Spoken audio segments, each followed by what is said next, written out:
Welcome to Bob's Garden. I'm Bob. Today we're going to plant annuals. These are plants that just last for the season up until frost. And this particular garden is going to be a cutting garden. Everything in here will be able to cut and bring into the house to enjoy the flowers, but in the meantime we'll also have them outside to enjoy them. The part of the cutting part is not part of these beautiful mandevillas. Everything we got here is from our local nursery. So we're going to put in these mandevillas as a centerpiece to anchor this planting. We have already in here these alliums, globe alliums. They come up every season. They're from a bulb, and you see this foliage here gets quite ratty, I would say. And so we're going to surround the annuals around this, and these are going to only last a couple weeks. And then the annuals will cover that area up, and everything will be nice and full. And we also have some Asiatic lilies over here. Add a little bit of interest. Those come up every year as well. And at the background, we have a spirea called Anthony Waterer. They get a kind of a maroon flower, and they flower all summer long, and with deadheading, which we'll explain a little bit later. So our first step is to dig a generous hole for these mandevillas and get them situated where we want them, because the entire planting will revolve around where these are situated. So we've dug our hole for this mandevilla, and I judged the depth of the hole by putting my shovel up against this pot, and I could see that the top of the shovel reaches the top of the pot, so I have to dig at least that deep. So I want to show you how this mandevilla gets into the ground, because it can be a little tricky. We have to keep these stakes as part of the root ball here. Otherwise, everything is going to fall apart. We couldn't untangle it from these stakes. So we carefully lay this down like this, and we give a little bit of a knock to the pot, because it's going to be pretty tight. And then we grab this end here, and sometimes if you can't get it out like that, then just take your Felcos and come down and split the pot. And you can see how root bound this is. So most of the time, if you give it a little knock like that, it should come right out. And if it doesn't, then you just cut the pot off. So we're going to just score this root ball a little bit here, because we got the roots going round and around. And then we have to try to lift this whole thing up carefully and get it into our hole. And you can see how perfect that is. Now that we filled in the hole, we take our shovel and we use the back of the shovel to press soil up against the root ball. So we just go down like this, and we'll go completely around, pushing that soil up against the root ball. And then we'll be all done. So as you see here, we have our annuals for the cutting garden. And we need to think about how tall these each get, and we need to think about the spacing, and we also have a color scheme going on. There are a lot of things to think about here. This back here is Salvia, and it gets up to about 40 inches. This here is Verbena, and it gets a little bit lower. So when we put them in the bed, we're going to put these in the back of the bed, and we're going to work our way forward to shorter and shorter material. And this is a good way of setting things out to see how things are going to look. And we have here, just to give you an idea, that our local nursery uses this packet of good insect eggs that hatch and keep the bad bugs off of these, so there's no spraying involved. And we can dispose of this organically.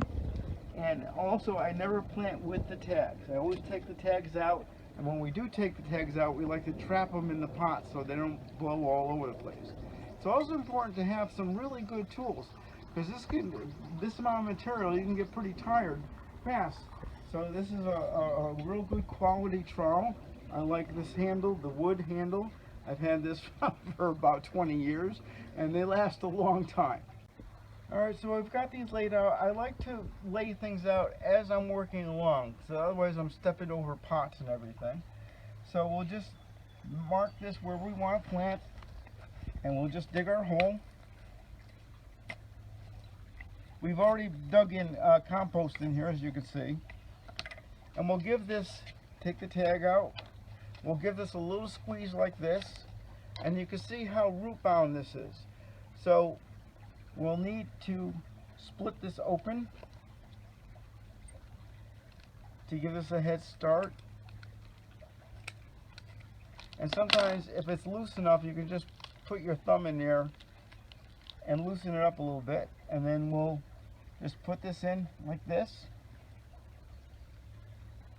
and we're good to go, and we'll get this all in. So as you can see over here, I have our work cut out for us, and we'll get all this in and we'll show you the result. So we put this all together now. We have a nice result, a lot of different colors, and I'm going to give you a little tour of what we have here. As I mentioned earlier, we have these two centerpiece mandavillas, and that's not essentially a cutting flower. Everything else here is a cutting flower. We have some alliums that came up from last season. They were bulbs, and those will fade out in a couple weeks, and we'll have to cut them down to the ground, so we have all this other stuff that will fill in those spaces. And we also need some room to get in here, so we do have some paths in here, believe it or not. So we have our spirea back here, our Anthony waterer, and then we're going to have our Salvia, which is our tallest here. These really get huge. They get up to 40 inches, and they have a very dark purple flower. So we carry this purple theme through to the Verbena here. It's got a little puffball flower on the end here, and it's like a meteor shower. It gets up very tall. Then we have Angelonia, these pinks and these blues that carry us through. Now when we're planting this, we pretty much know how much we need, but from time to time we'll be short of something. So this year it was the Angelonia. I had to get a couple of more flats of that in order to carry my theme through here. Then we have Lantana in here. It's slow growing, rewards us with flowers all summer long. Angora, and then this is another spiky thing that gets these fountain sprays that come up into this area. So we keep our height management in our head here. Now we have some zinnias that are not blooming yet, scattered out throughout here. And then we have our blue ageratum as a border. This also is a cutting flower. That does do that. And then we have Gazania, which is our lowest right here. Now throughout the season, you do have to cut off the spent flowers. That process is called deadheading. I always thought it would be a great name for a gardening company, Grateful Deadheaders. And so when we're doing this, the flowers will fade. If we don't cut, they'll poop out, and we won't have flowers through the season. So when we do cut, you could also cut one that's not faded yet, and bring this into the house. We follow this all the way down to the base here, and we'll cut that out, and I'll bring some of these home, and my wife and I will enjoy them. And anybody can kind of come in here. Here we have some dahlias here, different colors of dahlias. So the more we cut, the more flowers we'll get. I'll notice that we get a lot of sun here. It's from early morning to practically sunset. So this is, for this type of cutting garden, that's the kind of sun you need. We'll also regularly fertilize this with a proportional feeder. Every couple weeks we'll give it a feed throughout the season. And in the fall, these will go to seed, and then this will be done for the year. We're in a zone 5 here. These are zone 8 and 9 plants. So they don't survive for us here in the Northwest Hills of Connecticut. So we're going to enjoy this all summer long. Thank you for watching Bob's Garden. Please share, comment, and subscribe on my videos, and we'll see you next time. And remember, be curious, not judgmental.